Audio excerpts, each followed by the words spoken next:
स्वागत करता हूं मैं आप सभी लोगों का एक नए वीडियो में। आज हम लोग बात करेंगे यूपीपीएससी के बीओ की। बीओ का पद क्या होता है, इसके कार्य क्या होते हैं, इसके प्रमोशन कहां तक होते हैं, इन सारी चीज़ों पे हम लोग आज चर्चा करने वाले हैं। तो आइए शुरू करते हैं आज का वीडियो। देखिए, सबसे पहले मैं आपको बता दूं, इसकी भर्ती यूपीपीएससी के थ्रू होती है, यानी उत्तर प्रदेश लोक सेवा आयोग के थ्रू। इसे हम लोग बीईओ मतलब होता है ब्लॉक एजुकेशन ऑफिसर। हिंदी में बात करें तो इसे हम लोग खंड शिक्षा अधिकारी के नाम से जानते हैं। पहले इसका नाम कुछ एबीएस से हुआ करता था, ठीक है। एबीएस से मतलब असिस्टेंट बेसिक शिक्षा अधिकारी। ग्रेड पे की अगर हम लोग बात करें तो बड़ा ही अच्छा ग्रेड पे रहता है, 4800 ग्रेड पे की नौकरी होती है। सेम आपका आरओ वाला स्केल है, लेकिन काम दोनों के बिल्कुल अलग हैं। ग्रुप की अगर हम लोग बात करें तो ग्रुप बी की नौकरी है, अच्छा पद है, ठीक है। खंड स्तर का बहुत ही अच्छा पद है।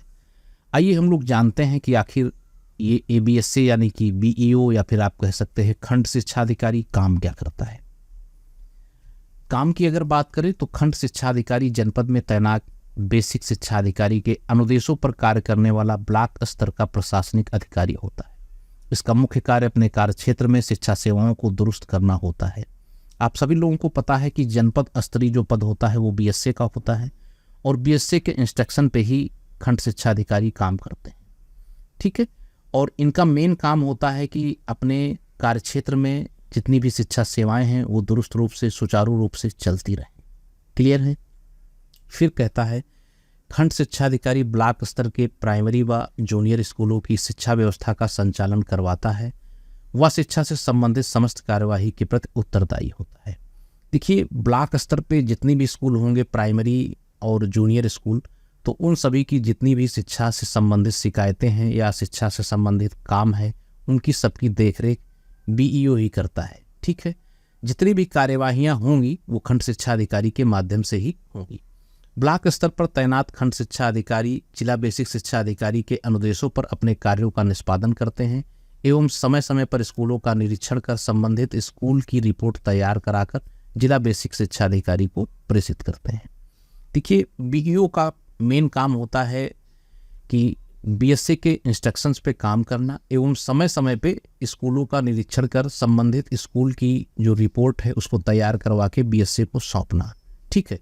महीने में लगभग 30 से 35 स्कूलों की जांच ये लोग करते हैं। कहने का मतलब वीक में 4 से 5 दिन ये क्या करेंगे, स्कूल जाएंगे और वहाँ पे चेकिंग करेंगे, ठीक है। एक दिन में 2-3 स्कूल चेक कर लेते हैं और 2 से 3 दिन ये जो है अपने कार्यालय में बैठते हैं और ऑफिशियल काम का निस्तारण करते हैं, ठीक है।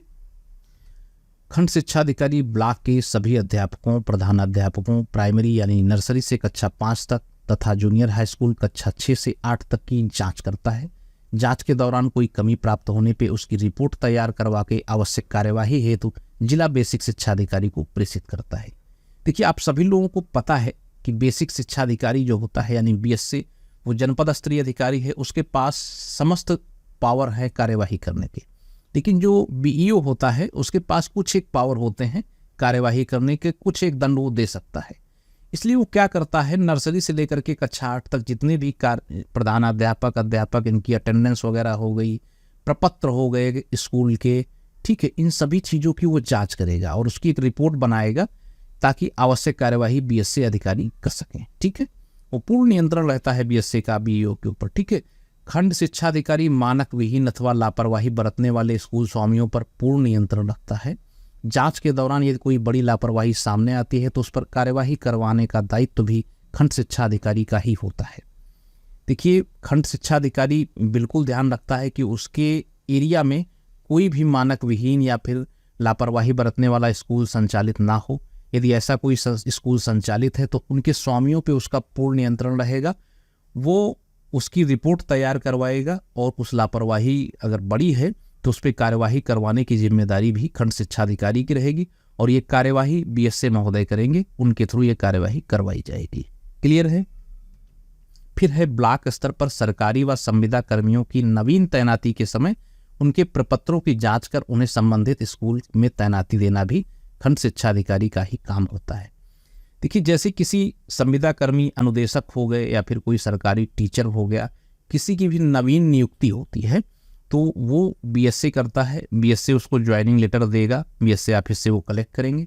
उसके बाद में उनको संबंधित स्कूल दिया जाएगा कि आप इस स्कूल में आपको तैनाती मिलनी है। लेकिन उस स्कूल में तैनाती उन्हें कौन देगा? बीईओ देगा। सबसे पहले वो बीईओ के पास जाएंगे, अपना ज्वाइनिंग लेटर दिखाएंगे, संबंधित दस्तावेज उसके सामने प्रस्तुत करेंगे। तो बीईओ क्या करेगा? उसकी एक प्रति अपने पास जमा कर लेगा और दूसरे प्रति पर रिसीविंग बना करके उसे जो है बीएससी को प्रेषित कर देगा कि हमने इन संविदा कर्मियों को या इन जो है टीचर को फला स्कूल जो आपने बताया था उसमें जो है इन्हें अटैच कर दिया है।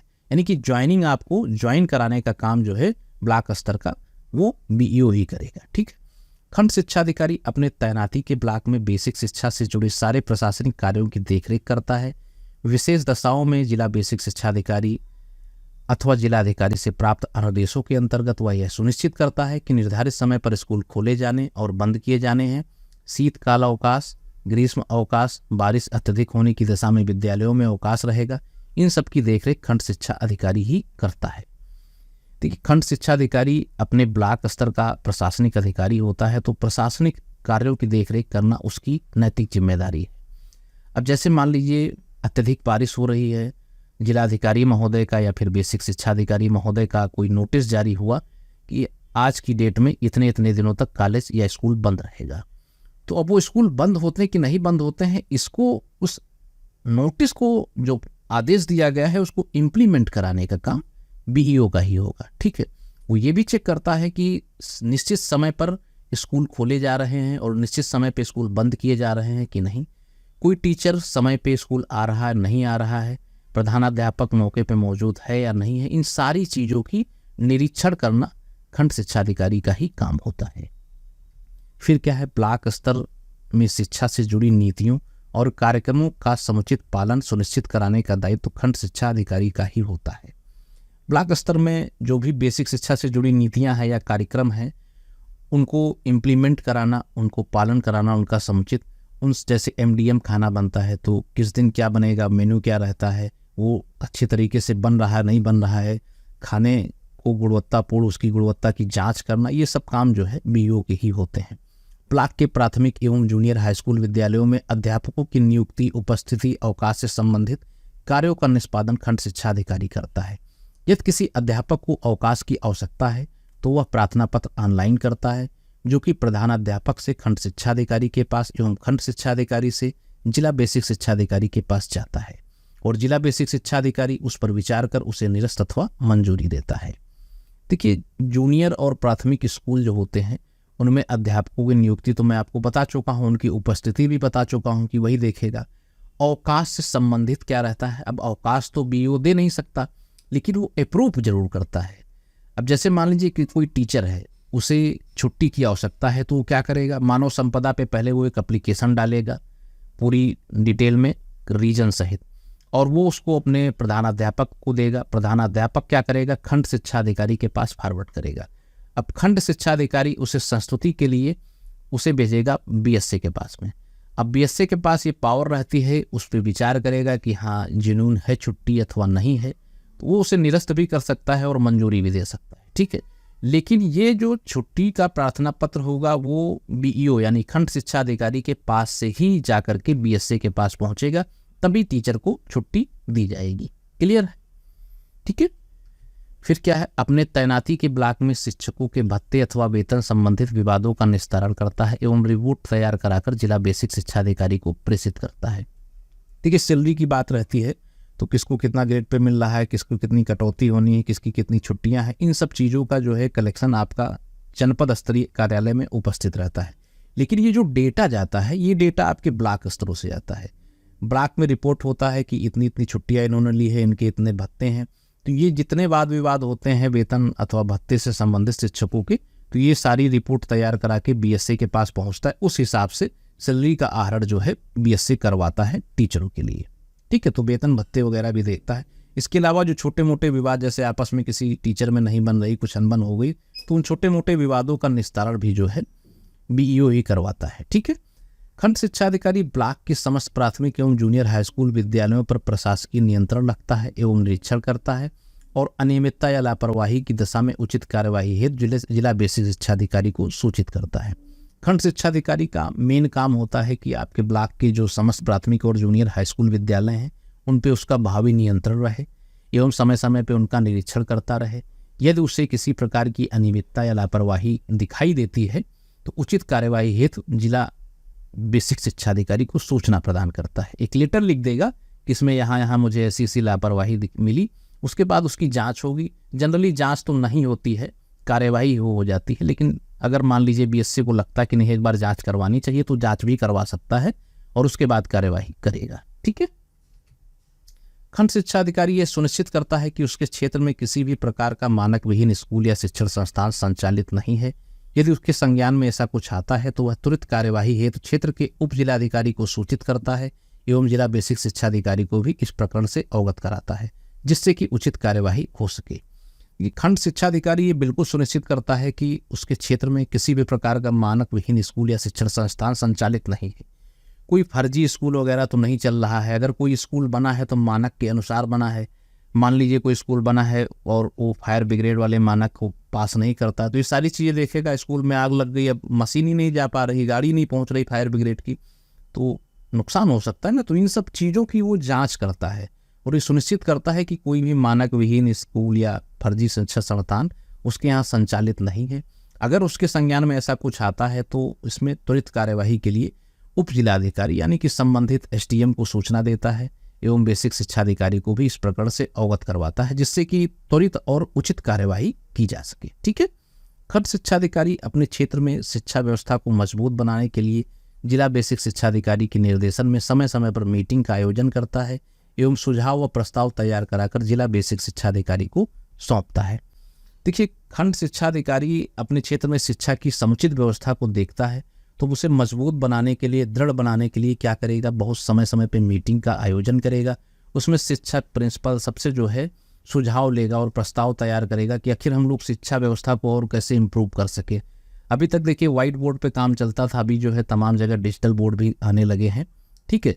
तो जैसे अब इसको इम्प्रूवमेंट कैसे हुआ होगा, खंड शिक्षा अधिकारी ने ही ये प्रस्ताव दिया होगा कि अगर यहाँ पर डिजिटल बोर्ड लग जाएँ तो हम बच्चों को और अच्छे से तैयार कर सकते हैं।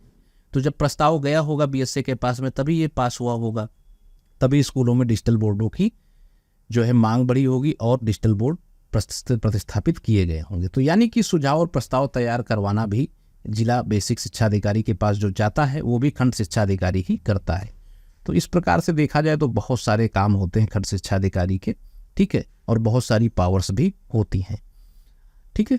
तो इतने मुझे लगता है इनफ होंगे। तो आइए हम लोग अब इसके प्रमोशन के बारे में जान लेते हैं। प्रमोशन की अगर बात करें तो आपकी इनिशियल पोस्टिंग होती है खंड शिक्षा अधिकारी, जिसे आप लोग बीईओ के नाम से जानते हैं। यहाँ पे आपका ग्रेड पे रहता है 4800। ठीक है। और उसके बाद में आपका नेक्स्ट प्रमोशन होता है जिला बेसिक शिक्षा अधिकारी, जिसे आप लोग बीएससी कहते हैं, और इसका ग्रेड पे होता है 5400 रुपये। यहाँ पे आपको जो है 5400 रुपये का ग्रेड पे मिलने लगेगा। प्रमोशन थोड़ा सा स्लो होते हैं, लगभग 7 से 8 साल या फिर इससे ज़्यादा भी आपको लग सकते हैं। अब बीएससी बनने के बाद में जब आपका नेक्स्ट प्रमोशन होगा तो आप बनेंगे DIOS, यानी जिसे आप लोग कहते हैं जिला विद्यालय निरीक्षक। यहाँ पे आपका ग्रेड पे हो जाएगा 6600 रुपये। ठीक है। अब बीएससी से DIOS बनने में 5 से 6 साल या फिर इससे अधिक समय भी लग सकता है। ठीक है। फिर DIOS के बाद में आप बनेंगे क्या, उप शिक्षा निदेशक शिक्षा निदेशालय, यानी कि डिप्टी एजुकेशन डायरेक्टर। ठीक है। यहाँ पे आपका ग्रेड पे हो जाएगा 7600 रुपये। और यहाँ से DIOS से जो है आपको डिप्टी एजुकेशन डायरेक्टर बनने में 4 से 5 साल या फिर उससे ज़्यादा समय लग सकता है। उसके बाद आप लोग अगर यंग एज में भर्ती हुए होंगे तो आप लोग जाएंगे संयुक्त शिक्षा निदेशक के पद पे शिक्षा निदेशालय में। यहाँ पे आपका ग्रेड पे हो जाएगा 8700 रुपये। संयुक्त शिक्षा निदेशक यानी कि जॉइंट एजुकेशन डायरेक्टर। अब आपको डिप्टी एजुकेशन डायरेक्टर से जॉइंट एजुकेशन डायरेक्टर बनने में 3 से 4 साल लगते हैं या फिर उससे ज़्यादा समय लग सकता है, डिपेंड करता है पदों के ऊपर कितने पद खाली हैं। लेकिन फिलहाल आप ये मान लीजिए अगर आप बीईओ भर्ती होते हैं तो आप जो है संयुक्त शिक्षा निदेशक तक जाएंगे अगर आप यंग एज में हैं, अन्यथा आप उप शिक्षा निदेशक पे ही रिटायर हो जाएंगे। प्रमोशंस थोड़ा स्लो होते हैं, बाकी सैलरी वगैरह बहुत अच्छी मिलती है, कोई आपको दिक्कत नहीं होगी। पद बहुत ही महत्वपूर्ण है। हाँ, ये है जिम्मेदारियाँ बहुत है। आप एक चीज़ मान लीजिए, जिसमें आपको गाड़ी प्रोवाइड करा रहा है व्हीकल अगर गवर्नमेंट दे रही, तो आपसे काम भी अच्छा खासा लेगी। अगर आपको पावर्स मिली हैं तो आपके कंधों पे जिम्मेदारियाँ भी बहुत हैं। ठीक है, तो उम्मीद करता हूँ चीज़ें आप लोगों को अच्छे से समझ में आई होंगी। अगर कुछ कमी रह गई है तो आप लोग हमें कमेंट में भी संपर्क कर सकते हैं, या फिर हमारी ईमेल आईडी दी हुई है upsclecturesonline@gmail.com। इस पर भी आप अपने प्रश्न उठा सकते हैं, मैं आपको रिप्लाई जरूर करूँगा। ठीक है, वीडियो अच्छा लगा हो तो लाइक कीजिएगा, अपने फ्रेंड्स के साथ शेयर कीजिएगा। जो लोग नए हैं वो लोग चैनल को सब्सक्राइब करेंगे। Thank you.